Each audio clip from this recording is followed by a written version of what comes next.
Greetings, this is Amy Wentley with Chai Knuckles Knitting, and this is episode 2020-14, the Baby Surprise Jacket Increases.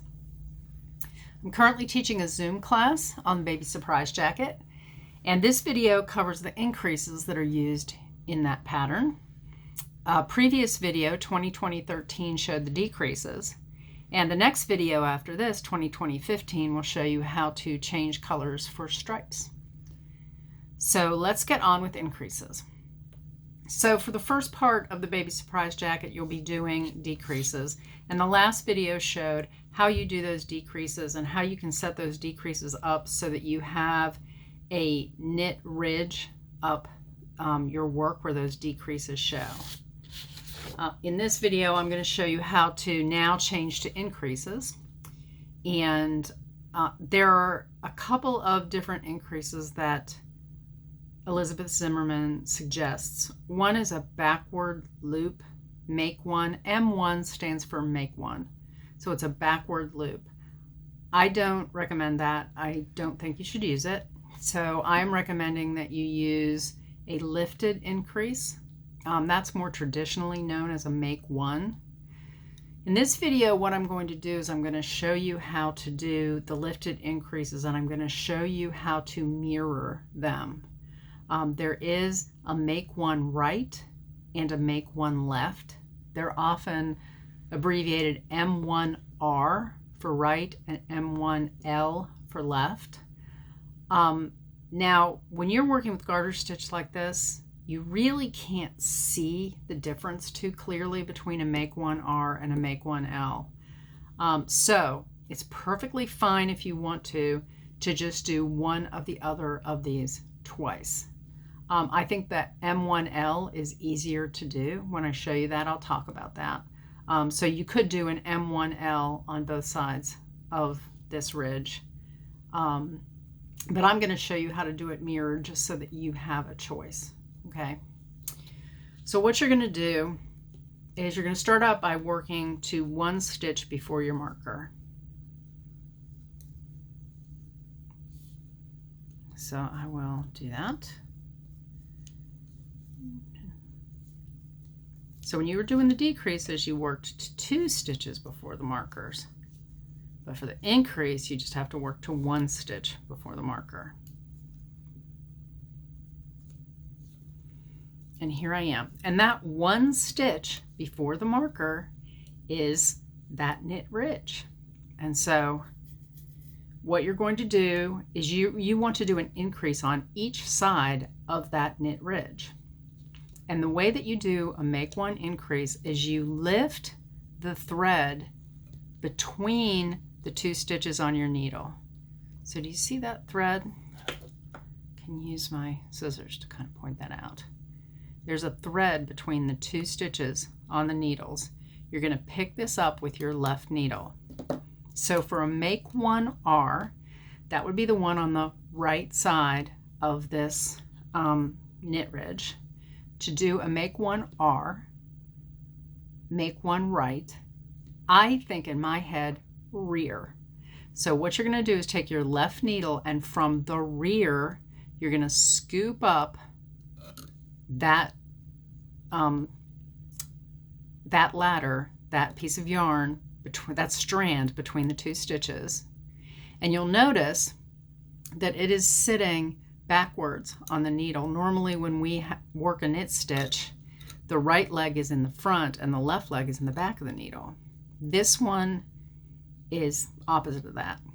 Now the one thing that we want to be sure of when we lift this stitch is that when we knit the stitch, we twist it. So the way to twist a stitch that's oriented backwards on your needle is to come through the front, and it's a little tight there, and you knit, and then that twists the stitch and it closes up the hole underneath the stitch. You want to make sure you do that, otherwise you're going to have what looks like yarn over holes where you do your increases. So make sure your increase, after you lift it up and you work it, that stitch is twisted. Then you knit that knit ridge stitch. Then you're going to go do an M1L. and that's an M1 left. And remember I told you an M1R, R was for rear. Well, when you do an M1L, it's going to be from the front. It's the opposite of that. You'll notice when I pick up that strand that it's seated correctly on my needle. The right leg is in the front, the left leg is in the back. In order to twist that stitch, I have to knit it through the back loop. You can sometimes scoop around and get back there, or you can just go ahead and insert back, but you want to insert in the back of that stitch, wrap it, and pull it through. And that lifts, that twists that stitch, okay? So now you need to reset your marker because you're going to want your marker to be back to the left of that knit ridge. So I'm going to drop my marker. I'm going to move one stitch from the right needle to the left, and I'm going to put my marker back, and I'm going to move my stitch back. And you'll notice now that my marker is now right, it's to the left of this knit stitch ridge. Okay, so I'm going to keep going, and I'm going to knit to the end of the row. Now, again, as we did with the decreases, on the back, we have the option of just knitting all the stitches on the back if we want to. Or if we want to maintain that knit stitch ridge, that pretty kind of decorative ridge along the right side of the work, you're going to need to purl the center stitch. So when I get to the back and I turn my work over, this time I am going to work all the way up to the marker again.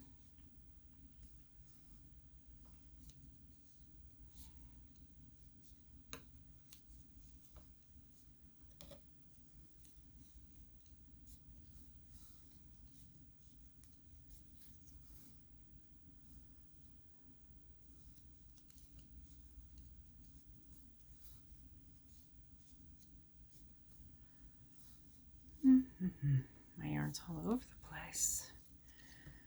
Okay, so I'm up to the marker. And what I can do is if I want to, I can turn the work over and I can see, yep, that's my knit stitch ridge. That's the stitch I want to purl. So I'm going to slip my stitch. I'm going to purl that stitch. And then I'm going to knit to the end of the row. So what I'm going to do next is I'm going to show you those increases again, but I want to show you what happens just so that you get the idea of how to twist that stitch, and I want to show you what happens if you don't twist that stitch and why that's important. So bear with me for just one more time doing the increases.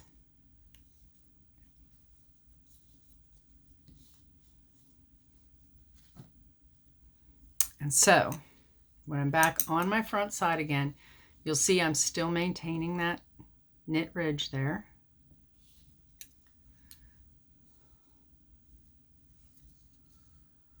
Okay.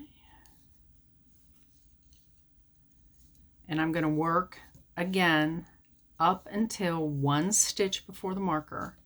So I'm going to work up until I get to the knit stitch ridge in the middle. Okay. So here I am again. I'm at the knit stitch ridge. So in order to do a make one, if you wanted to at this point, if you just wanted to make one L, you could go ahead and scoop from the back and go ahead and knit it, or scoop through the front, sorry, and then knit through the back loop if you'd like to do it that way. If you want the mirrored increase, the first one on the right of your knit ridge is going to be a make one R, and you're going to bring your left needle from the rear to the front, and you're going to knit this stitch through the front to twist it. Okay, I just want to show you, if I picked up that stitch from the rear and I went ahead and if I knit this stitch through the back loop accidentally, what happens is I didn't twist the stitch. And do you see that big hole? You don't want that big hole. So if you're doing a make one R and you're scooping from the rear to pick up that stitch, you're going to want to knit this stitch through the front to twist it because it's oriented backwards on the needle. So there you go. That's my make one R. Then I'm going to knit one, and the make one L, I drop my marker, and the make one L, I come from the front to scoop that up. If I were to knit this one from the front, I would have a big hole again. You don't want to do that. You want to knit a make one L through the back loop to twist it. Okay? And then you are going to want to move that stitch you just made from the right to the left needle. You're going to want to put your marker back and move that stitch back. So your marker now is to the left of the knit stitch ridge, and then you finish knitting the rest. So that's how to do the increases for the baby surprise jacket. The next video is how to add stripes. So please join in on that video, and I will see you soon. Thank you so much. Bye-bye.